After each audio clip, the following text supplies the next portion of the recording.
بلوى، الله ايش مطيني، كذا شيء وشنو. هاي عيب.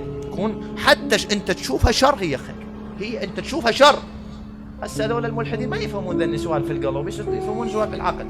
فما نحكي وياهم، نحكي وياكم. شوف الله يبليك، هو سبحانه وتعالى يبليك.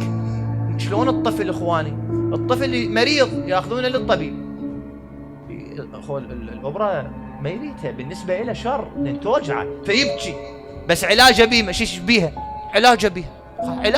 الله يبليك علاجك بهاي، هو الله يعرف مصلحتك، علاجك بيها يبليك. يخلي الناس تكرهك، او يخلي الناس تحكي عليك، او يبليك بزوجه، يبليك بابن، يبليك بعشيره، يبليك بقرايب، يبليك بمرض، هو انت تشوفها مو زينه بس هي زينه، بس كون تصفن لها، تباوع لها بعين قلبك، تشوفها زينه.